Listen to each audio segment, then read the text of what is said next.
yayındayız, huzurlarınızdayız. Arzu, özledik seni, hoş geldin. Hoş bulduk. Nasılsın? Teşekkür ederim. Sen nasılsın? İyiyim. İyi diyelim, iyi olalım. Memleket gibiyiz hepimiz. Canım benim, canım benim. Bugün çok şıksın. Saçlar Teşekkür ederim. yıkılıyor. Teşekkürler. Rica ederim. Senin Değerli saçların dostlar. çok yakışmış. Senin gıyabında bütün Aa, piyasa beni aradı. Bilal'e saç çok yakışmış kestirmek diye. kestirmedim. Aa, Kestirmedim. Arkadan topladım. güzel olmuş ama herkes beni aradı. Dedim bilmiyorum. Teşekkür ederim. Canım benim. Şeyden başlayalım. Bayıldım senin yayınımızla ilgili tanıtımına. Onu okumak istiyorum. Bu arada Tamam. güzel kardeşim, oraya koyabilirsin. Oraya koy. Kapıyı çek, olur mu? Kapıyı çek. Kargo geldi bu arada. Benden başka kimse yok evde. Evet. İşte senin tanıtımını okumak istiyorum. En sondaki haberlerini yorumluyoruz dediğin, aşık olanlar, ayrılanlar, ıslak zeminde kayıp düşenler ve televizyon kulislerinde kayıp düşenler, hepsi canlı yayında. Evet. Ah Çok canım benim. ıslak zemin. Kulisler ıslak zemin. Televizyon kulisi ıslak zemin. Etraf ıslak zemin. Bir de gerçek ıslak zeminde kayıp düşenler var. Hepsini yorumlayacağız. Hadi bakalım, o zaman televizyonda başlayalım.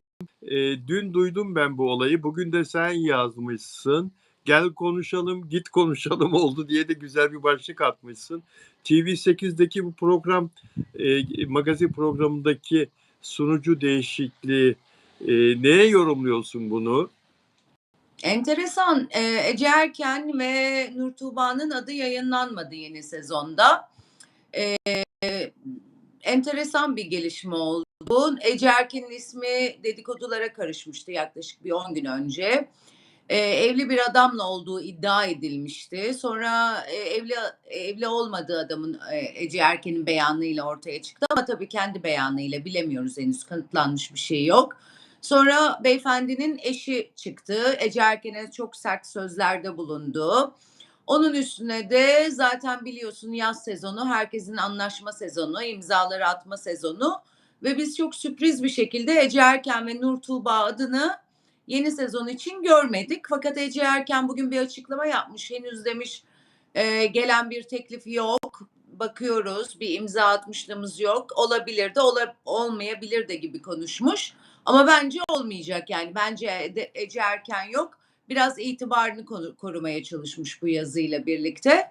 Ama diğer gelenler bakalım ne olacak yani, reyting getirebilecekler mi? Magazinde çok fazla deneyimleri yok. Ne olacak? Muhakkak o masaya Ece Erken ve Nur Tuğba yerine biri oturtulacaktır. Ben bu arada Nur Tuğba'ya bayılıyorum. Çok başarılı. İnanılmaz da sevdiğim bir sunucu. Umarım Nur Tuğba olur. Evet. Şimdi şöyle, tabii Ece Erken ve Nur Tuğba'nın yerine Hakan Hatipoğlu ve Hanzade Durmuş geldi. Evet. Hakan Hatipoğlu yıllardır Acun Ilıcalı ile birlikte çalışıyor. Kendisi ta o kutu açma yarışmasından beri 2012-2011 o senelerden beri Acun Medya'da, Acun'un yanında, Acun'un da çok sevdiği bir arkadaş gibi de gördüğü Hakan Acun abi der, değer verdiği eşiyle birlikte bir televizyoncu Hakan. İyi de insan, ben de severim Hakan'ı. O da saygılı bir insan aynı zamanda. Hanzade Durmuş'u da Survivor'dan hatırlıyoruz değil mi? Yine Acun'un Evet. ekibindeydi. Survivor yorumluyordu. Şimdi magazin, Hakan da bilmez, Hanzade de bilmez. Magazin tıpkı spor gibi, tıpkı ekonomi gibi, tıpkı siyaset gazeteciliği gibi uzmanlık gerektiren bir alan. Uzman olmayanlar bu işi bir yere kadar yapabilirler. Hakan tecrübesiyle yapar, ekran tecrübesiyle. Üstesinden gelebilir ama bilgi başka bir şey. Deneyim başka bir şey. Tabii. Tabii. Deneyim başka bir şey. O sahada tecrübeli olmak başka bir şey. Acun durumu kurtarmış anladığım kadarıyla bu değişiklikle. Ece Erken iyi bir televizyoncu ama işte ne yazık ki bu bahsettiğin dedikodu sebebiyle ben ekrandan uzaklaştırıldığını düşünüyorum senin gibi. Nur Tuğba burada araya gitmiş. Eee, Evet.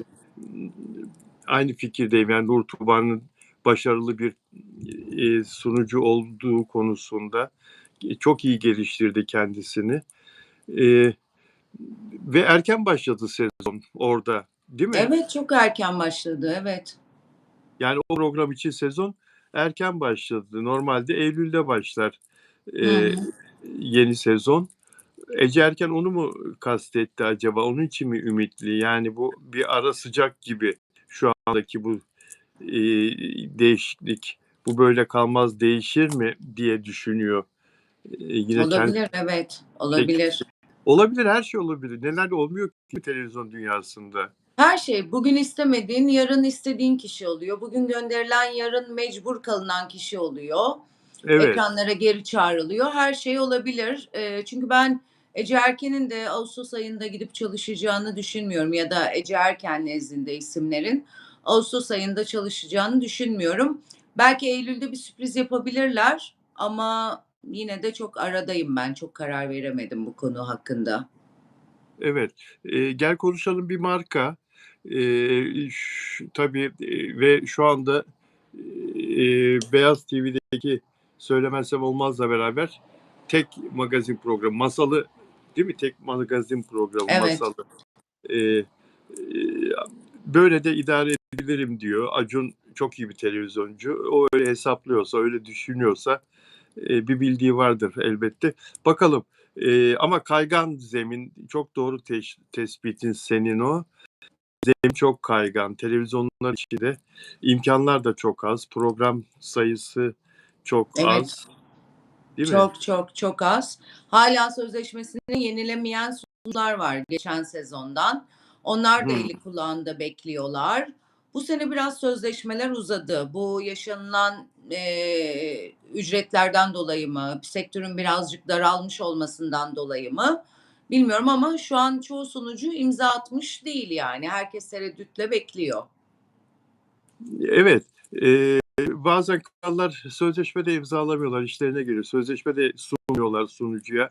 Sunucu da işini kaybetmemek için bastıramayabiliyor. Sözleşmem nerede diyemeyebiliyor, yani ters düşmemek için. Aman diyor, şu andaki aldığım ücretle devam edeyim, yeter ki ekranda olayım. Çünkü iş bulmak çok zor. Çok, çok. Gerçekten çok zor kanallarda. Evet, alternatif çok az. Peki, sevgili Arzu Poyraz'la Afra Saraçoğlu'nun yemek fotoğrafını yorumlamasını rica ettim kendisinden. Biraz konuşacağız Arzu'yla. Cumartesi günü yayınlanan o fotoğrafla ilgili herkes bir şeyler söyledi. Herkes fikrini söyledi. Sosyal medyada yorumlar hala devam ediyor. Ben Arzu'nun sözüne merak ediyorum, sözünün ne söyleyeceğini. Çünkü görüşüne hepimiz değer veriyoruz Arzu'nun. Biraz sonra o konuyu kendisiyle konuşacağız. Evet, şöyle bir notlarıma bakıyorum arkadaşlar. Ronaldo 10 yıldır sevgili hayatı yaşadığı kadına e, geçen sene nişan yüzüğü taktı ve şimdi önümüzdeki haftada evlenecekleri İngiliz basınında detaylarıyla çıktı. Nerede evlenecekler, saat kaçta, nerede ne tören olacak şeklinde. Georgina Rodriguez, e, 10 yılda 2 de çocuk yaptılar. Aslında ikiz bir kızları vardı, bir de ikiz bir çocukları oldu ama ikizlerden Evet, biri vefat etti, biliyorsun. Erkek olan evet. vefat etti doğumda. 2 çocukları var. Bir de 3 tane daha önceden başka kadınlardan yaptığı Ronaldo'nun çocukları var. Bu 5 çocuğa da bu kadın annelik yapıyor, bakıyor. 10 yıl sonra gelen bir evlilik olacak. Ne diyorsun? Öncelikle şunu söylemek istiyorum. Story'ni izledim. Ronaldo'nun başına elma düştü demişsin. Son elmayı da kendi başına Hı düşürmüşsün. hı. Seni şiddetle kınıyorum. Çünkü senin başına düşmüş bir şebnem elması var. 3 çocuğun var. Orada diyecektin ki bu elma da Arzu'nun başına düşsün. Bekledim bekledim. Yok senin başına düşmüş yine. Hay Yani Valla Evet, tatlı. Yani, biraz tabii Ronaldo 10 yıl geçtikten sonra evlenmesi enteresan. Hani 10 yıl onu beklemiş bir kadın var, çoluk çocuk doğurmuş. evet. Mutluluklar diliyorum yani nihai son artık. Mutlu olsunlar, gayet tatlı. Bakalım düğünü heyecanla bekliyoruz, neler olacak, neler bitecek. Zaten mutlular, mutlulukları daha da kanatlansın, daha da ilerlesin, daha da güzel olsun diye düşünüyorum. Acaba Messi'yi davet edecek mi? Ben onu merak ediyorum. Futbol hayatında bir 20-25 sene boyunca o kadar uzun sürdü onların futbol hayatı. Rekabet içinde en büyük rekabeti yaşadığı Messi'yi davet edecek düğününe e, edebilir. Büyük bir Kesin ihtimalle gider. edebilir ve kesin gider değil mi Messi de? Tabii, Ş- tabii. Yani Şimdi saha bu rekabeti farklı, mutluluklarında çok kenetleniyor sporcular birbirlerine, gider muhakkak. gider değil mi? Evet. Şimdi bu e, Georgina Rodriguez çok enteresan bir hayatı var. Arjantin doğumlu, İspanya'da büyümüş. Ronaldo Portekizli biliyoruz. Ronaldo Madrid'de alışveriş yaparken Gucci mağazasına uğruyor 10 sene evvel 2016'da. Orada tezgahtaki bayan bu bayan görür görmez diyor klik etti kalbim diyor. Klik diye ses geldiğini duydum diyor. Bunu televizyon programlarında defalarca tanışma hikayesi sorulduğu zaman söyledi. Ve kız tezgahtar. Kız daha önce garsonluk yapıyordu bir lokantada. Garsonluktan sonra daha iyi para kazanabilmek ümidiyle İngiltere'deki bir gazete ilanından İngiltere'ye gidiyor. Bebek bakıcılığı yapıyor. Daha iyi para kazanıyor. Sonra işte bu Gucci'nin mağazasına giriyor. Ronaldo ile tanıştıktan sonra Ronaldo ona jestler yapmaya başlıyor. E, Basında Ronaldo'nun kız arkadaşı falan diye haberleri çıkıyor. Kız hala tezgahtar. Gucci'den ayrılmak zorunda kalıyor. Çünkü gazeteciler o mağazanın önünde üst kuruyorlar adeta. Ronaldo gelecek gidecek, kızı çekeceğiz girip çıkarken tezgahtar kızı düşün. Ve Gucci kıza diyor ki yani kusura bakma seni biz seviyoruz ama bu şekilde çalışamayız. Kız ayrılıyor başka bir mağazaya tezgahtar giriyor. Ronaldo hala duygularından galiba emin değildi o dönem. Kız tezgahtarlığa devam ediyor. Böyle de çok ilginç bir hikayesi var kızın. Evet. Şunu söyleyeceğim. E, Ronaldo her şeye rağmen bu fakir diyeceğim bu kızdan vazgeçmiyor. 10 yıl sonra da olsa onun nikahını alacak ki Ronaldo için ne kadınlar var etrafında istese neler yaşar neler yapar filan. Yine de E, 10 yıl beklemiş ama kalbi klik etmiş ama 10 yıl beklemiş. Enteresan yani. Değil mi? Neden bekledi? Orasını çok merak ediyorum. Neden 10 yıl? Şimdi Neden mi bekler? güvendi? Neden bekler sence bir erkek? Neden yani? Güvenememiştir. Çok büyük servet var ortada. Hmm, Beklemiştir. Emin olmak istemiştir. Artık emin olduğunda herhalde 10 yılda da emin olmuştur diye düşünüyorum. emin olmak için. Yani e, neyini beğeniyorsun dedikleri zaman işte onun diyor hanımlığını beğeniyorum. Mütevazı ve içtenliğini, olgunluğunu, aileye, çocuklara bağlılığını beğeniyorum diyor bu kadın için Ronaldo. Zor zamanlardaki dayanıklılığı diyor. O bebeğimizi kaybettiğimiz zamanki onun o direnci diyor. E, O zamanki trajik süreçte Georgia'nın gösterdiği güçlü duruş, direnç ve aile birliğini kurma çabası diyor. Beni çok etkilemişti diyor. 2022 yılındaki o üzücü olay sırasında. Ee, Çok enteresan. İşte o kadın daha sonra Ronaldo ile evlendikten sonra bir marka filan sahibi oluyor. Zengin kadınlar evlendiği zaman, kadınlar zengin kocayla evlendik iş kadını oluyorlar nedense. Özcan Deniz'in eşi de mesela modacı oldu biliyorsun değil mi? Samar Datkar. Evet. E, Terzi çırağıymış İran'da. Nişantaşı'nda ona moda evi açtı 3 katlı Özcan Deniz. Yani bu hanım da bir marka sahibi oldu. Influencerlık yapıyor bir yandan. Ronaldo'nun özel jeti onun emrinde. istediği yere gidiyor. Yatlar, lüks yatlar, en pahalı arabalara biniyor. Malikaneler, saray gibi yaşadığı malikaneler. Ve şu çok müthiş, şimdi söyleyeceğim. Ronaldo evin ihtiyaçları için, harcamaları için ve kadının kendi masrafları için her ay 100.000 euro veriyormuş. Georgina Rodriguez'e, bu sevgilisine. 100.000 euro ayda 5,5 milyon. 5,5 milyon lira yapıyor bizim paramıza yaklaşık. Ne müthiş bir hayat değil mi? Tezgahtarlardan gelen bir kız için. Ya Evet ama o küçümsemiyorum. 100.000 euro da azmış yani. Onun 2 tane çanta alsa bitti yani. Her ay ama her ay. Bir de ayrıca bu nakit hesabına yatan ayrıca kredi kartı var. O bilek renk olan. Direkt Ronaldo'nun hesabına bağlı, biliyorsun. O kredi kartlar Evet. zenginlerde Yoksa öyle. yetmez. Yani 2 çanta, bir ayakkabı gitti 100.000 euro. Evet, doğru söylüyorsun. Ve bu kadınla evleniyor. Ben burada hani tezgahtar falan derken beni lütfen yanlış anlamasınlar izleyicilerim. Çünkü böyle şeyleri biz gazeteciler haberi daha da vurgulamak için, gerçeği, haberin içindeki gerçeği anlatmak, ifade etmek için söyleriz. Detaylara önem veririz Arzucuğum. Sen de biliyorsun, detay bizim Evet. işimizde çok önemli. Yoksa küçümsemek için bebek bakıcısı, garson, tezgahtar olduğunu söylemek istemiyoruz. Bilakis İspanya basını dünyanın en şanslı kadını diye yazmıştı bu hanım için bir Evet. zamanlar. Evet. Peki şimdi buradan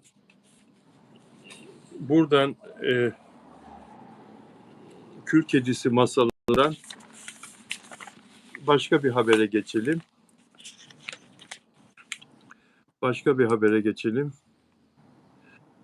Şöyle bir bakıyorum. Evet. Kerem Bürsin'i biraz sonra konuşalım. Ya İlker Ayrık'ın başına geleni, aman Allah'ım, sen de kullanmışsın ya. Ne kısmet değil mi? Evet ya. Evde düş, bir tane kaburgan kırılsın, 2 tanesi çatlasın. Evet. Bu ev kazaları nedir ya? Nedir bu başımıza gelenler ya? Ne kadar çok değil mi? Maalesef. Çok çok Ev çok çok. Dünyada bir araştırma yapmışlar, zamanında okumuştum. Ev kazalarından ölümler en çok insanların hayatını kaybettiği ölümlermiş, biliyor musun, dünya genelinde. Evet Bu evet. kadar büyük risk, bu kadar büyük risk. Ben de çok Yani sakarım. Her tarafım mosmor. Bir görseniz elim, ayağım, kolum, 50 kere ayağım kayar, düşerim. Silerim burayı, unuturum. 2,80, 1,90 uzanırım falan. Çok dikkat et. Yani ev insanın en güvenli yeri gibi ama bir yandan da en tehlikeli. En güvendiğin zaman çünkü en tehlikeli zamandır. Ben de biraz unutkanım. O da herhalde birazcık öyle düşmüş, kaburga gitmiş, üstüne zatürre olmuş. Yani ne dolaşıyor adamın başında, vallahi bir şey versin, fitre versin. ıslak zeminde, evinde ıslak zeminde kaymış. Ne kadar tehlikelidir o ıslak zemin durumları. Evet. Evde temizlikçi mesela uyarır bizi. Aman orayı yeni sildim, oradan geçmeyin, kurur şimdi filan diye, ama işin acele olur, adım atarsın, hop ayağın böyle kayarsın filan, Allah korusun. Bir tutunamasan gittin. Banyoda da öyle. Mehmet Ali Erbil banyoda düşmüştü. 6 ay komada kaldı adam, biliyorsun. Evet. Yani bu ıslak zemin meselesi, ev kazaları konusu, dediğim gibi üstüne de zatürre olmuş. Ya Evet. İlker Benim Ayrık annem çok yapar. Annemle bir gün bir evde kal, 50 kere takla atarsın. AVM'deki villadacılar gibi dakika başı ev siliyor. Dakika başı, inan, bir kere annemde geberiyordum yani. O kadar kötü düştüm ki inanamazsın. İnsan 10 dakikada bir biz evi silmez yani. İnsan unutuyor, telefon çalıyor, bir şey oluyor. Bir kalktım, 2,80, 1,90, onun koridoru taş bir, o mermerlerde ölüyordum yani. O kadar kötü. 10 gün yürüyemedim ben de. geçmiş olsun, ama annene nasıl buradan sitemler ediyorsun? Ee, Evet. Ya bizi izliyor galiba annen, değil mi? Ara sıra Evet, izliyor mu şu hep anda? izliyor. Kesin açmıştır şimdi. Duysun diyorsun. Annemin adı AVM Duysun diyorsun. villadacısı. Sürekli elinde çünkü. Duysun diyorsun. Hı Sitemimi hı. duysun diyorsun. Pardon. Evet, İlker Aylık bu arada çok başarılı bir tiyatro oyunu sergiliyordu. O oyunu da Ağustos ayı içinde yapamayacağını söyledi. Nasıl Evet. yapsın adam? Hani kaburga, kırık kaburgayla oynanmaz. O ağrı verir, sancı verir. Değil mi? Tabii. Yani ne kadar Tabii, zor ya. tabii. Zatürenin de İkisi de getirdiği çalışacak. arazlar olacak. Zatüre üstüne kaburga Of, kırıklığı. Yazık yani. Geçmişler olsun. Bir an önce şifalanmasını diliyoruz. çok büyük geçmiş olsun İlker Ayra. Evet, çok büyük geçmiş olsun. Derya Ulu müzisyen sevgilisi Asil Gök'le evleniyor. Bir 10 yıllık hikayede burada var. Bir 10 yıllık hikayede burada var. Bizde de yok demeyelim. Bunlar da 10 yıldır nişanlılar. Yani geçen ay nişanlandılar. Artık evliliğe karar verince ama 10 yıldır da sevgililerdi. Derya Ulu'la Asil Gök. E, Birlikte çalışıyorlar. Derya sahnede, Asil de bestelerini yapıyor, şarkılarını yapıyor, orkestrayı yönetiyor. Bu da güzel bir birliktelik değil mi? 10 yıl sürmesi ne kadar güzel. Valla Ne güzel kadar mi? güzel bu. Göreceli yani. 10 yılda çıkamam kimseyle. Kimse kusura bakmasın yani. Ya sen de olmuyor hayatım. Fikirlerimiz uyuşmuyor ya. Yani 10 Arzucuğum yıl ya, niye çıkayım olmuyor bir ya. adamla ya? Niye çıkayım? 10 yıl yani. Aşkından Of ölsem ya, çıkmam 10 of yıl. ya. Ondan sonra diyorsun ki aşk yok bana, aşk bulamıyorum, aşk. Böyle söylersen erkekler çekinir gelir mi sana ya? Ben bir adama niye Gelmesin. tabi olayım? Niye Ben cesur adam sana adamları sevecek? severim. Tuttuğunu alan, koparan, net olan. Öyle zaten kafası karışık olan gelmesin, hiç de umurum olmaz yani. 10 yıl ne ya? Hani evlilik meraklısı olduğum için değil yani, ama hani bir adını koymak isterim yani, ki hiç o taraklarda bezim yok, ama 10 yıl çok uzun bir süre yani. 10 yıl çıkacağım adamla. Git gel, git gel, git gel 10 yıl. O ne ya? Ama zaten bir arada yaşıyorlar çok uzun bir süredir. De Hı hı. yani nikah yapmamışlardı. Yani ikisi de kendi evinde filan değildi. Aynı evde yaşıyorlardı. Ama sen diyorsun ki hani madem böyle çok daha önce adamın evlilik teklifiyle gelip nikahını alması lazım, evlenmesi lazım diyorsun, Evet. değil mi? Ondan Evet. Yani bak, hiç ondan rahatsız oluyorsun. evliliği hiç sevmem. Ondan sonra, ama buna rağmen bir adamla 3 yıl 4 yıl falan çıktım. Bir bakarım yani, hatta 1,5 yıl ne oluyor diye bir bakarım yani. 10 yıl bilmiyorum, çok iddialı bir rakam 10 yıl. Evet, ve 2027 olmadan evleneceğiz. 2027'ye bu sonbaharda ya da bu kış evleneceklerini düşündük. Tarih söylemiyorlar ama herhalde konser durumlarına, iş durumlarına göre belli bir dönem konser almayacaklar herhalde. Evlenecekler. Böyle bir karar vermiş olmaları da yine güzel ama ya Ronaldo'ya niye kızmadın? Ronaldo'ya niye bir şey demedin? 10 yıldır evlenmiyor kadınla, daha yeni Dedim evlenecek. ya, ona da Bizden dedim. olmayacak. Ona da dedim. Kızdın mı Ronaldo'ya? Tabii, ona da dedim. 10 Öyle mi? yıl nedir dedim yani. 10 yıl niye bekledi dedim. 10 yıl. Valla ben olsam O, inadımdan evlenmem 10 sene sonra. ama sen de yani sen böyle yaparsan bir de adama konuşur musun sen hakikaten? Arada bozarsın sen o zaman ilişkiyi. Tabii ki. Ya, Tabii ki. he? He, 10 yıl boz sonra çeker gelsin gidersin. Stres yüzükle. çeker. Hadi derim, hadi hadi. Hiç keyfim yok derim. Evet ama prensip sahibisin. İlkelerim var. Saygı duyuyorum. Tamam Yani. peki evet evet. Bu arada sosyal medyada arkadaşlar bayılıyorum sosyal medyanın bu hassaslığına, bu takvim tutmasına. Ee, Mert Ramazan Demir'in Miray Daner'le başrolü paylaştığı Bize Bir Şey Olmaz Disney Plus'ta yayınlanmıştı. Geçen sene bugün sete çıkmış. Sosyal medyada Mert Ramazan Demir'in hayranları yıkıyorlar ortalığı. Yıl dönümü kutlu olsun, yıl dönümümüz kutlu olsun diye. Ya Bunu dahi bak nasıl takip ediyorlar, bunu dahi nasıl kutluyorlar. Geçen gün de şey vardı, Arzu. Yalı Çapkını 4 sene evvel bugün sete çıkmıştı. Bundan 3-4 gün evvel vardı. Afra ile Mert hayranları nasıl paylaşmışlar? Yıkılıyor. Başka haber yok orada magazin olarak X'te. Sırf bu o zamanki ilk fotoğrafları sette aralarında o klips kaldırıyorlar. Yalı Çapkını 4 yıl önce bugün ilk sette çalışmaya başlamıştı oyuncular diye. Bu hassasiyet güzel bir şey aslında, değil mi? Derin bir hayranlık. Evet, çok seviyorlar. Sıkı bir bağlılık. Evet, Sıkı bir çok sıkı bağlılık. bağları var. Güzel, yani ondan mutlu oluyorlarsa takip etmekten, hatırlamaktan kimseye bir zararı olmaz. Biz hatırlar mıyız? Hatırlamayız. Ama, hayran olmak, bağımlılık, bağlılık böyle bir şey herhalde. Ne güzel. Afra, Mert hepsinin bunlara dönüp teşekkür etmesi gerekiyor ve hayranlarını gerçekten sevip kucaklamaları gerekiyor. Çok büyük bir şey çünkü işte 4 yıl önce bugün sete çıkmıştı. Onu yapmıştı. Setin şu kadarıydı, bu kadarıydı, bu kadar süresiydi. Bunları hatırlayabilmek, kıymet vermek çok paha biçilmez. Bence de bence de öyle. Şurada hemen aklıma geldi. Sitemimi de etmem lazım Afra ile Mert'e. Bak hayranlar bizi izliyorsunuz değil mi? Afra ve Mert hayranları. Ayrı ayrı hayranlar da olabilirsiniz. Afram hayranı da olabilirsiniz. Şu söyleyeceğimi iyi dinleyin.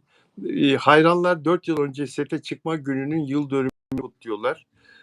Ama Afra ve Mert dizinin bittiği gün bir alasmadık demediler. Hiçbir hayranına dizi ne setin son günü hayranlarına özel bir mesaj, bir duyuru kendi hikayelerinden falan hiçbir şey ne de şeyde yayının son günü yayın yapıldığı gün hiçbir şey paylaşmadılar. Alasmadık bitti. Desteğiniz için çok teşekkür ederiz. Hiçbir şey paylaşmadılar. Yani bu da hakikaten bir hata, bir yanlış. Büyük oyuncusun, çok beğeniliyorsun filan ama fanlar sayesinde, hayranların desteği, onlar izlemese, reyting kazandırmasaydı o dizi başlamadan önce çok kısıtlı kesime hitap eden oyunculardınız. O dizinin seyircisine bir borcunuz var elbette diye düşünüyorum. Bir alasmadık Çok doğru. demediler biliyor musun? Demediler. Bunu da Çok doğru. benden başka hiçbir gazeteci de söylemez. Söylemeyecektir de, söylemedi de ama yine de bana kızarlar. Neler yazıyorlar biliyor musun? Neler yazıyorlar. Burada varsa okurum şimdi. Bana neler yazıyorlar ya. Valla Ee, seninle ilgili bana da yazıyorlar. DM'lerim ve mailim hep seninle ilgili dolu. Öyle mi? Neler. Yani ne sitemler. Afracılar ayrı, Mertçiler ayrı. Evet. Beni bilen biliyor ama işte bu, bazısı öyle peşin hükümlü ki bazısı da çok yanlış anlıyorlar. Peki dede diyenlere kızmıyorum ama gerçekten dedeyim, torunlarım var. Hı hı. Büyük burunlu demelerine de kızmıyorum. Böyle yaratmış.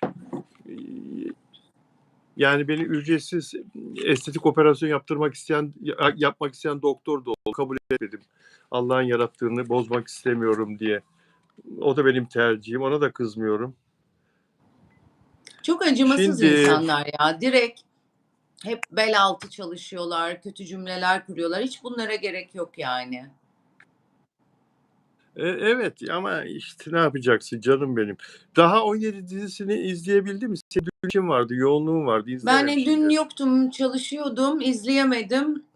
Tekrarlarına bakacağım. Galiba büyük reyting kaybetmiş, değil mi? Yani totalde 1,09 kaybetti bir haftaya önceye göre. ABD 0,94 bir sayılır, yaklaşık. ABC'de 1,20 düşüş. Yani bir haftada sert bir düşüş sayılır bu. Yani ama şey yıkılıyor. Şer yıkılıyor. Şer çok güzel. Fakat biliyorsun reklam veren reytinge göre veriyor. Yani parayı kazanan reyting. Dolayısıyla reytingin düşmesi hayra alamet değil. Neden diye şöyle bir araştırınca kendim de biraz izledim. Çok fazla izlemedim. Hep şikayetler hikaye uzatılıyor.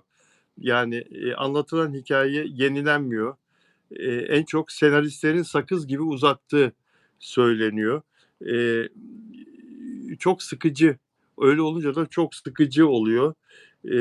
Ve replikler bile bazen tekrarlanıyor. Aynı replikler tekrar tekrar benzer sahneler karşımıza geliyor. Ve Aras'ın kardeşi Teoman'ın Aras'la kardeş olduğunu 10 bölüm oldu. Artık söyleyin diyorlar ya. Artık söyleyin. Evet Bir şekilde yani çok sıktı. Ben de izlemiyorum. Evet. Tamam anladık kardeş. Yeni hikaye yazın. Karşılaşsınlar bir şey olsun. Çocuk ailesine kızsın, küssün, öteki ona saldırsın. Kardeşimi kaçırdınız diye. Tamam anladık yani. Saçma sapan uzattıkça ağdalı uzatıyorlar. Yani öyle olursa izleyici de çok güzel bir cevap vermiş. Ya bir iki bölüm daha uzatırlarsa hikaye kopacak herkes. Başka sevdiği bir şeye geçecek. Bitti artık o devir. Herkes kaydırma, hızlandırma, kaydırarak bir şeyleri izleme çağında. Yani siz bu Çok güzel. izleyiciye her şeyi kaydırarak izleyip saniyeler içerisinde her şeyin sonucunu öğrenmek isteyen seyirciye artık eskisi gibi ağdalı 5 bölüm boyunca 10 bölüm 25 bölüm boyunca aynı hikayeyi yediremezsiniz. Bunları bir noktada kardeş olduklarını açıklayacaksınız. Zaten izleyiciye açıkladınız. Ondan sonraki hikayeyi yazmaya başlayacaksınız. Benim için de çok sıkıcı oldu. Aynı şey hep yani. Ama senaristler ve yapımcılar neden bunu görmüyorlar? İzleyicinin bu değişimini neden öngöremiyorlar? Hiç bilmiyorum yani. Şundan hikayenin ana omurgası ikisinin kardeş olması ve yıllar önce ayrılmış olmaları ve kardeşlerin birbirini bilmemesi, tanımaması, Aras'ın kardeşini arıyor olması. Eğer şimdi eski mantıkla düşünüyorlar, eğer bu kardeşler birbirini bulursa, kardeş olduklarını öğrenirlerse Dizi Teoman'la bitecekmiş.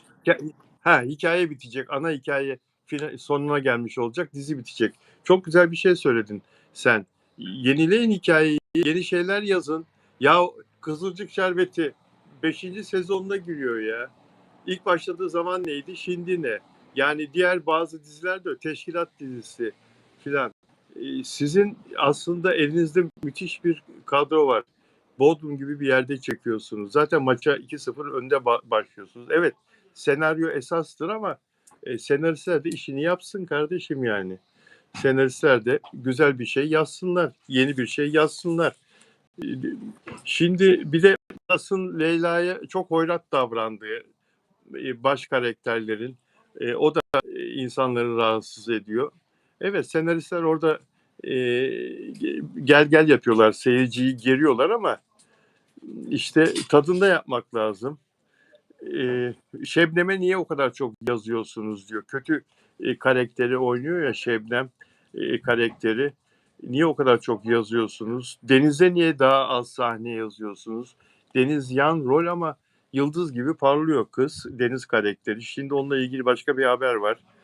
Ee, Bir Yani de esas daha olayı çözen dizideki beyefendinin ismini unuttum şimdi. Bugün çok yorgunum çünkü. Esas o gidip Aras'a söyleyecekti. O adamı çok düşürdüler. Bir kaza yaptı. Konuşamıyor bilmem evet ne. evet Ya bunlar vallahi konuşamıyor. çok artık çok eskide kaldı bu senaryolar. O yüzden mesela o adamı konuşsaydı, gidip söyleseydi, açıklasaydı, başka bir şey yazsalardı yani sıkıcı oldu bu. Fix yani eski Türk filmi senaryosu. Adam bir anda kaza geçirdi, konuşamıyor. Elektrikli sandalyede kaldı. Enteresan yani. Böyle Evet. yaparsanız seyirciyi kaybediyorsunuz. Evet. Oysa ki daha 17 dizisi gerçekten ekranda şu anda en çok merak edilen her hafta gerçek seyircisinin büyük bir merakla beklediği bir dizi. Ben sağdan soldan çok duyuyorum. Dizim var bugün. Bu akşam dizim yayınlanacak. onu izleyeceğim diyenlerin sayısı bir hayli fazla. Şer konusunda kutlamak lazım. Açık olan televizyonlardaki izlenme payı totalde 29.84, 30 şer, Çok iyi. ABD 27.31, ABC 1'de 26.05. Şer olarak çok iyi ama reyting de iyi, fena değil, 6 civarında ama yani 7 iken 6'ya düşüyorsun. Biz senin 8-9'a çıkmanı bekliyoruz. Dünya Kupası bitti çıkar diye düşünüyorduk 8'e 9'a. Aşağı gidiyor. Toparlanır ümidiyle. Başka bir konuya geçelim. Toparlanır ümidiyle. Senin Kerem Bürsin'i nasıl, beğeniyor musun oyuncu olarak? Evet, çok beğeniyorum. Çok kendini geliştirmiş. Çok Avrupa'yı. Türk halkı çok sevemedi Kerem Bürsin'i. Tabii ki çok sevenleri var ama bir ısınamadı ama ben çok seviyorum. Çok başarılı ve çok Avrupa'yı buluyorum. Yani sektör de çok seviyor Kerem Bürsin'i. Evet, halktan biraz uzak, biraz kopuk gibi ama sektör de çok seviyor. Hem dizi sektörü hem reklam sektörü. Bak o 5G'ye geçtik, hala o filmleri çekmeye devam ediyor. Reklam filmleri, o Evet, Turkcell markası.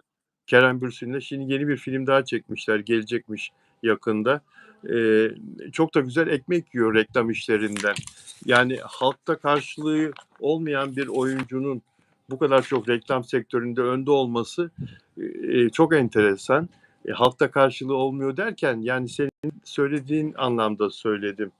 E, Batılı bir evet, yapısı var her bakımdan. Düşünce olarak, davranış olarak, işte kadınlara bakış olarak mesela. Bütün kadınları hakikaten haklarını savunan bir durumunda. Kadına şiddet karşısında falan bir zamanlar çok konuşmalar yapmıştı. evet, Çok evet, demeçler vermişti. evet. E, Kerem Bürsin şimdi Grant Mason İstanbul isimli bir dizide oynayacak. Bu Grant Mason Tokyo dizisi var. Onun muadili uyarlaması. Grant Mason'da restoranlar için kullanılan bir terim. Büyük ve iddialı restoranlara Grant Mason restoran, Michelin yıldızlı restoran anlamında. Moda evleri için de kullanılıyor. Grant Mason moda evi. Fransızca kökenli büyük evde kelime anlamı olarak ama e, böyle de moda sektöründe ve restoranlarda, gastronomide böyle de bir anlamı var. Grant Mason Tokyo İstanbul dizisinde bir şefi oynayacak. Çok zor bir rol. Yani bir şef, mutfak şefini, 5 yıldızlı bir restoranın şefini oynayacak. Yani nasıl kalkacak bunun altından bilemiyorum. Eğitim alır kesin. 8 Çok zor şefi oynamak. Beni oynatsalar elimi en kolumu zor. her tarafımı keserim mutfakta.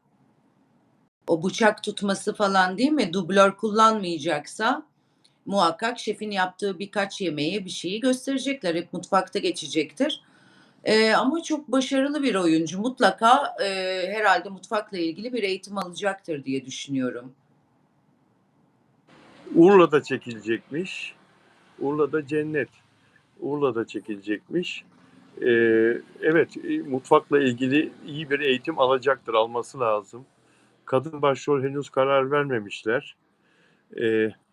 Birsen Altıntaş'ın haberi bu arada. Ee, Ama Kerem Bürsin'e yakışır yani. Böyle bir e,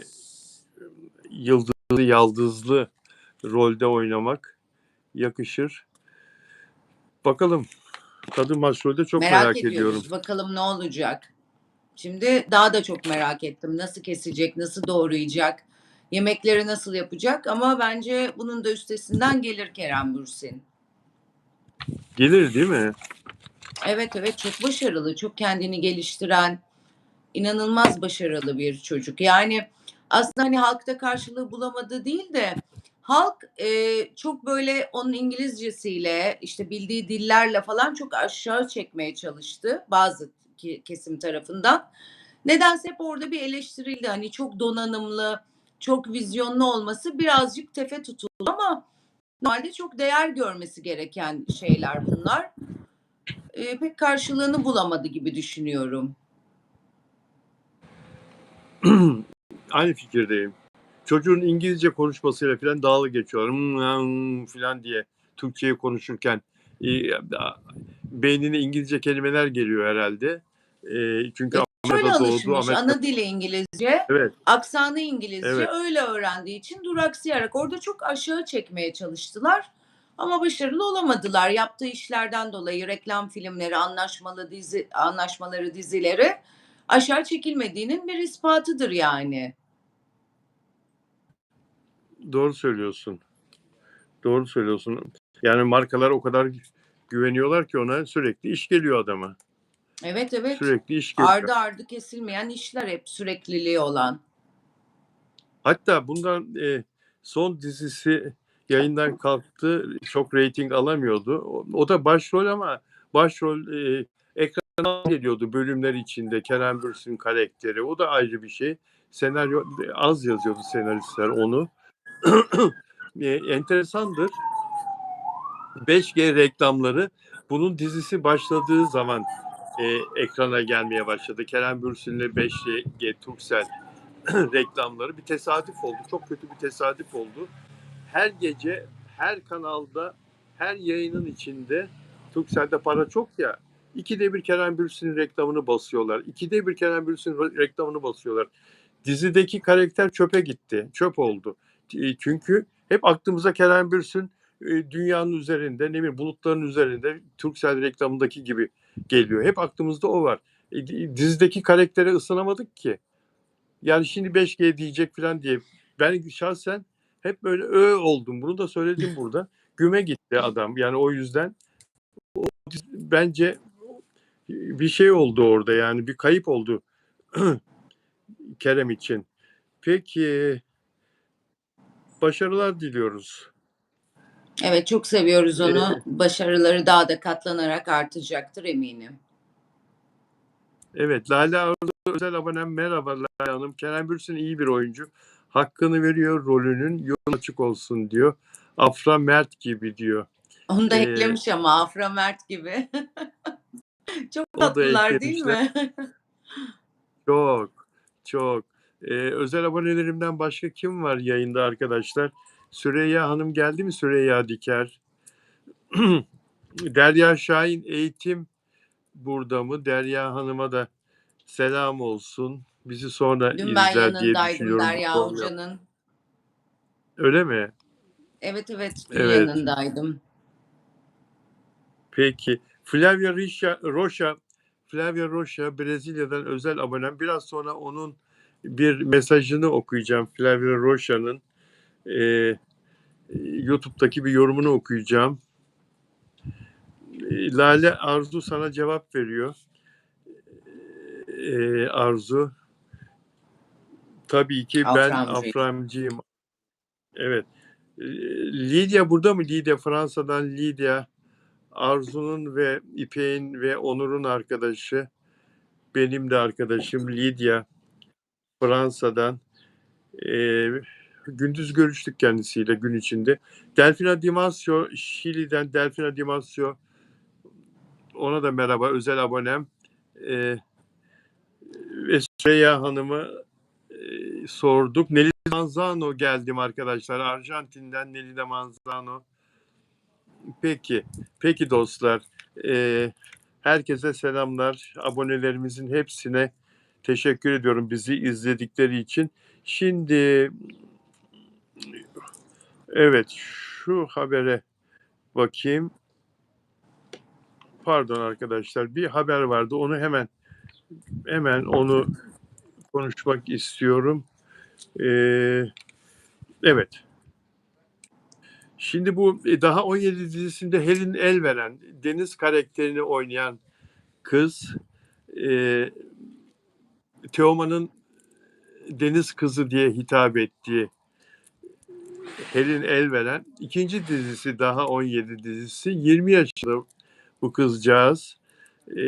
Sektörün çok çok yenisi. Onunla Hakan Gence, sevgili Hakan Gence, Hürriyet Gazetesi'nin Cumartesi ekine bir röportaj yapmış. Çok uzun bir röportaj da ben bazı önemli kısımlarını, önemli gördüğüm kısımlarını aldım. 20 yaşındayım diyor.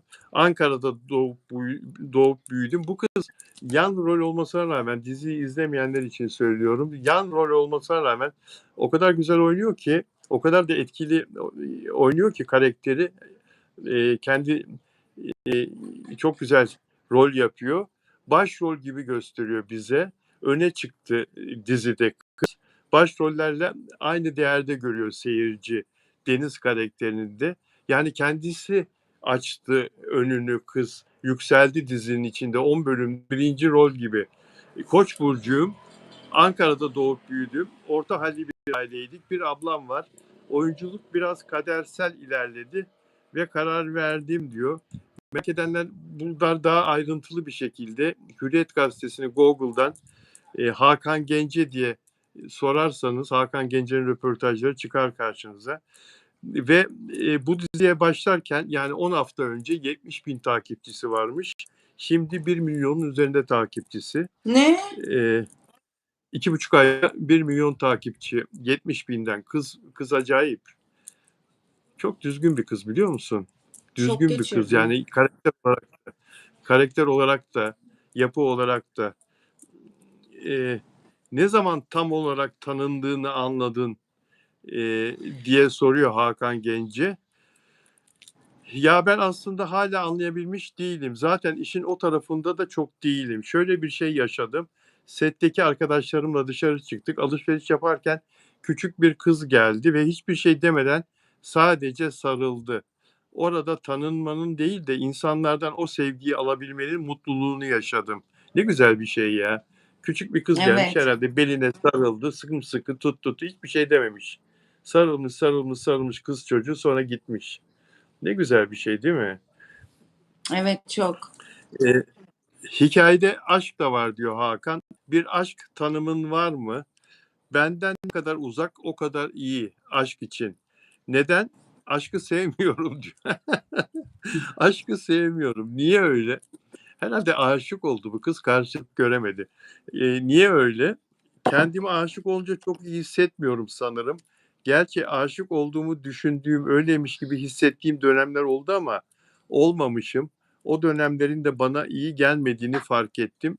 Kendimi uzak tutmaya çalışıyorum. Yine de sorayım, var mı bir sevgilin hayatında biri? Yok. Deniz karakterini çok istemiş ve manifestlemişsin. Doğru mu? Evet, birkaç kez deneme çekimine girdim. O deneme çekimleri ne büyük heyecandır değil mi bu genç oyuncular için? Başkasıyla yarıştırırlar adamı. Senden sonra Evet. ya da senden önce başkasını deneme çekimine alırlar. Onun senden daha iyi olduğunu, acaba daha mı iyiydi, daha mı başarılıydı, ben mi daha iyiyim, onu alırlar torpili varsa ya filan diye. Birkaç kez deneme çekimine girdim. Çekimden çıktığım bir gün eve gittim. Bir kağıda karakterin adı olan Deniz'i yazdım. Kalbimin üstüne koydum. Çok istiyordum. Sonra tavanıma asıp Helin sen Deniz oldun. Haberi gelene kadar her sabah bu yazıya bakıp uyanacağım dedim. Gözümü açtığım gibi Deniz'i görüyordum. Ve gerçekleşti. Böyle manifestlere inanır mısın? Bir şeyi ne kadar çok söylersem o kadar çektiğime inanıyorum ve kesin oluyor. Mesela Ankara'dayken İstanbul Beşiktaş'a taşınmayı çok istiyordum. Aileme 18 yaşıma geldikten sonra nasıl olacak bilmiyorum ama ben Beşiktaş'a taşınacağım. Siz de göreceksiniz diyordum. Gerçekleşti. Röportajın devamını okuyabilirsiniz. Hakan Gence röportajı olarak Hürriyet'ten sorgulayabilirsiniz arkadaşlar. Gelecekte bu kız ismini çok sık duyacağımıza inanıyorum. Allah sağlık versin. Çok güzel. Daha 17 dizisinin biraz Hülya Avşar'ın, Hülya Koçyiğit'in gençliği de var sanki. Makyajla falan neler olur neler. Evet. Şimdi sana o fotoğrafı sormadan evvel Arzu, Afra Saraçoğlu ile Poyraz'ın restorandaki o cumartesi günü yayınlanan sosyal medyada o fotoğrafın seni fotoğrafla ilgili ne düşündüğünü sormadan evvel birkaç şey okumak istiyorum. Yorumlardan, YouTube'daki, sosyal medyadaki yorumlardan buraya aldığım birkaç yorum okumak istiyorum. Bir saniye. Evet. Flavia Rocha özel abone yorumunu okuyayım. Flavia Rocha'nın Brezilya'dan Flavia Rocha'nın İyi akşamlar Bay Bilal. Bu önceki günkü yayınımla ilgili. Dünkü değil, önceki günkü yayınımla ilgili. Sözleriniz için teşekkür ederim dedi. Kendisine bizim voleybolcu kızlar söylediklerinden dolayı teşekkür etmiştim. Afra çok güzel bir kız. Umarım çok mutludur. Yanılıyor olabilirim ama bence bu genç adam Poyraz onun erkek arkadaşı değil. Arkadaş olabilirler. Farklı ülkelerden ve farklı kültürlerden olduğumuz için Brezilya'da kızlar arkadaşlarıyla dışarı çıkarlar ama arkadaş olarak. Eskiden insanlar bir kadınla bir erkeğin arkadaş olamayacağını düşünürdü.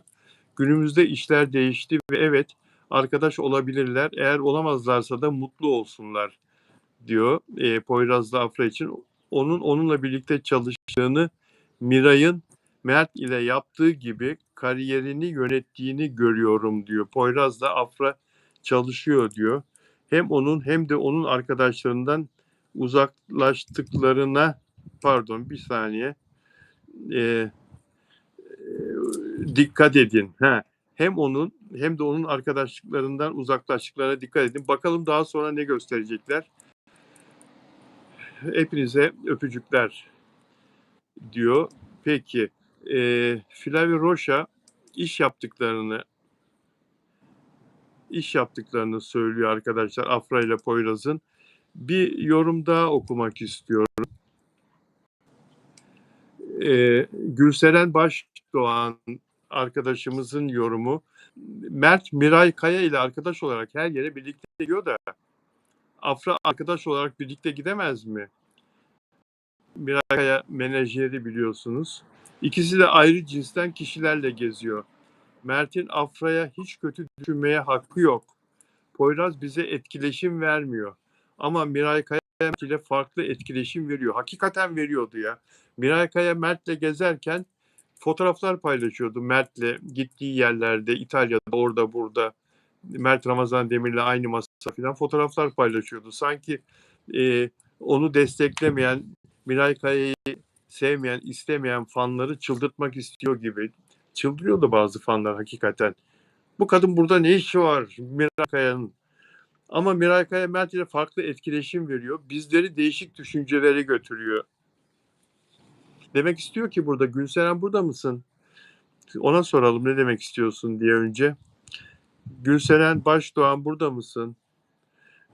YouTube'da yorumla ilgili bir şey soracağım. Yani burada Miray Kaya Mert ile farklı etkileşim veriyor. Bizleri değişik düşüncelere götürüyor derken Miray Kaya'nın Afra Mert'le kadın erkek ilişkisi iddialarını mı pekiştirmek istiyorsun?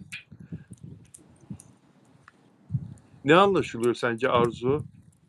Miray Kaya Mert ile farklı etkileşim veriyor. Bizleri değişik düşüncelere götürüyor. Menajerinin Miray Kaya'nın öyle bir yakınlık kurduğu iddiası vardı bir zaman ama neyse ya bu konuyu geçelim. Geçelim bu konuyu. Peki.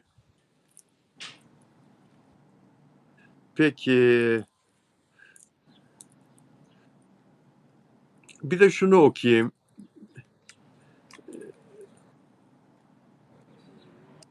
Pardon arkadaşlar. Evet, biz yıllar boyunca Mert hakkında çıkan haberleri, söylentileri ve medyada yer alan görüntüleri takip etmiş insanlar olarak farklı kadınlarla ilgili iddiaları ve yanında çeşitli kanların görüldüğü fotoğrafları gördükten sonra bugün neden tam da Afra ile ilgili haberlerin yeniden gündeme gelme ihtimali varken Mert'in medyadaki görünürlüğünü bu kadar dikkatle yönetmeyi tercih ettiğini gerçekten merak ediyoruz. Ne olur daha kısa cümleler, ne olur. Mert medyada şu anda görünmek istemiyor. Bunu çok dikkatle yönetiyor. Mert Ramazan Demir şu anda hiçbir şey paylaşmıyor. Ama diyor ki Mert bir zamanlar diyor farklı kadınlarla devamlı sağda solda medyada çeşitli fotoğraflarını görüyorduk. Afra ile ilgili haberler yeniden gündeme gelince Mert'e çekti kendini. Keşke aynı hassasiyeti geçmişte de Afra ile olan ilişkisini korurken göstermiş olsaydı. Ya da menajeri Miray Kaya medya yönetimi konusunda bu tür uyarıları ona daha önce yapabilseydi. Belki de o zaman bir zamanlar çok güzel görünen bu aşk, söylentilerin yanlış anlaşılmaları ve medya oyunlarının gölgesinde böylesine üzücü bir sona sürüklenmezdi. En azından yıllarca onları sevgiyle destekleyen hayranlar için. Hayranlar çok üzgün ya. Hayranlar çok üzgün. Yani hayranlar da birçok hayran mailleri geliyor, DM'den yazışmalar geliyor. Tabii çok yakından takip ediyorlar ama hepsi birer iddia, birer gözlem. Çok iyi tanımadıkları için, çok yakından karakterleri hakkında bilgi sahibi olmadıkları için bunların hepsi bir görü. Yani kişiden kişiye değişir bu görüşler. Yani o öyle düşünebilir, diğeri farklı düşünebilir. O ikisine yan yana bakıp başka tahlil yapabilir. Ötekisi başka yapabilir. En gerçeği Afra ve Mert biliyor. Tabii ki medyacılar olarak, işte gazeteciler olarak herkesin bir fikri var. Konu hakkında bir fikir beyan ediliyor. Ama burada da her iki tarafın sevenleri ve sevmeyenleri tarafından linçe uğranıyoruz. Aslında evet, Mert Ramazan Demir biraz köşesine çekildi. Haberlerden biraz uzaklaştı. Afra Poyraz'la ya da herhangi arkadaş grubuyla falan çok fazla şu anda medyanın gözü önünde. İspanya'da, Türkiye'de, havalimanında, Bebek'te, orada, burada hamburger yerken bunun bir PR stratejisi olduğunu düşünmüyorum. Dönem dönem bir kere şu var, Mert bir projede yer aldı ve proje tutmadı.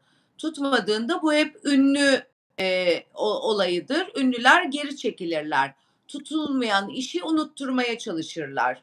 O yüzden bu sessizliği de Mert'in bununla alakalı olduğunu düşünüyorum. Ne zaman ki yeni bir projeyle gelirse, tutacak bir işle birlikte gelirse ki işte tutarsa yine Mert Ramazan Demir sahalara dönecektir diye. Çünkü bu medyanın bir kuralıdır. İşiniz tutmadıysa menajerleriniz sizi geriye çeker. İşin tutmadığını geriye çekil ve halka unuttur der. Bence Mert Ramazan Demir'in bu aralar olmamasının en büyük sebebi son yer aldığı işin tutmaması, tutmadığı için, reyting alamadığı için televizyonlardan kaldırılması, yayın hayatına son verilmesidir. Afra da inanılmaz başarılı bir projenin içindeydi. İkisi de aynı anda başladılar. Afra'nın işi tuttu. Afra sonra aşk haberleriyle gündeme geldi. Poyraz sevgilisi mi değil mi? İspanya'da görüştüler, Bebek'te görüştüler falan. Tutmuş, işin devamı olduğu için böyle bu şekilde ilerliyor. Yani Afra'nın saklanabileceği bir durum yok magazinden. Var olanı yaşıyor ve köpürtüyor diye düşünüyorum. Çok güzel yorumladın.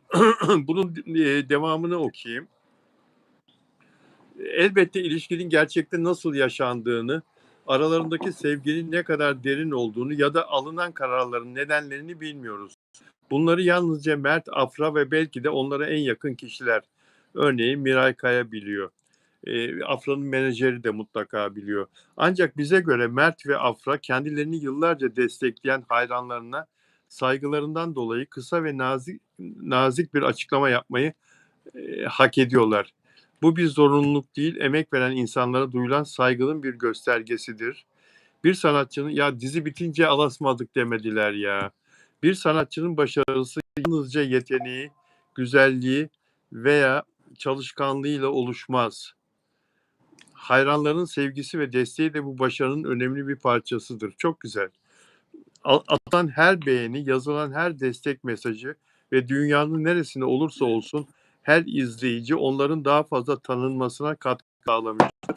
Bu nedenle hayranların duygularını tamamen görmezden gelmek adil değildir. Hep söylediğimiz bir şey. Onların evet, biz sevdiğimiz sanatçılardan ayrı anlaşmaları beklemiyoruz. Ancak dürüstlük ve karşılıklı saygının hem sanatçı hem de hayranlar için çok değerli olduğuna inanıyoruz. Çünkü birçok söylenti ve haksız yargı samimi ve saygılı bir açıklamayla sona erebilir. Belki de bu sessizlik bilinçli bir medya stratejisidir. İnsanların sürekli tahmin yürütmesini sağlamak için tercih edilen bir yöntemdir şu sessizlikleri. Ancak bu yaklaşım her zaman olumlu sonuç vermez. Bazen sadece yıllarca sevgiyle ve hayal kırıklığı yaşadık. Tüm bunlara rağmen biz Mert ve Afra için en güzel dileklerimizi koruyoruz. Başarılı olsunlar, mutlu olsunlar demiş. Kimin bu? Ete.s.13 Nick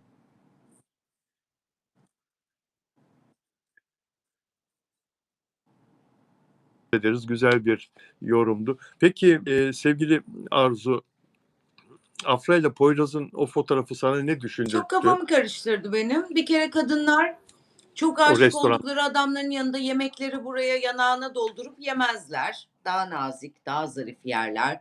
Çok böyle Friends arkadaş vibe'ı verdi bana o fotoğraf. Çok kafam karıştı o fotoğraftan. Çünkü kadınlar yapmazlar. Yani o ilişkinin artık 5. 6. 7. yılında falan yapılabilecek bir şey. Yediği şey yanağında kocaman bir şiş yapmış.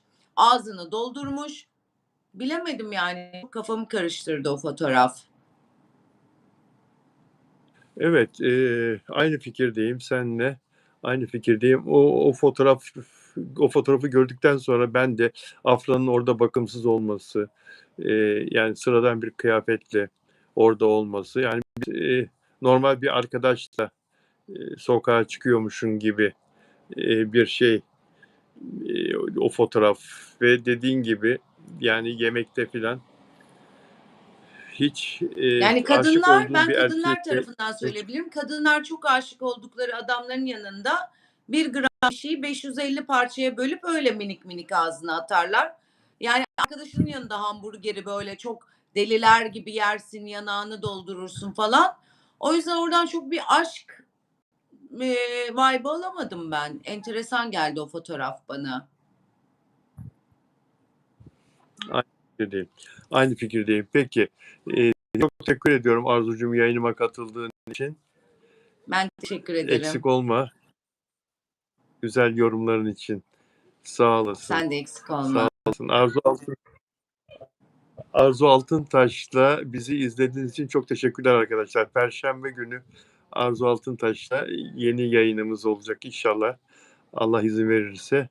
Yarın İpek Hanım'la, İpek Canbulat'la karşınızdayız. İpekçiğime Çarşamba sevgiler günü buradan. iletirim. O çarşamba günü de Onur Akay'la karşınızda olacağız Onur'a da arkadaşlar. sevgiler. Peki Arzucuğum. Benden de sana sevgiler. Çok teşekkür ederiz bizi izlediğiniz için. Görüşmek üzere arkadaşlar. İyi akşamlar, izleyen herkese teşekkürler.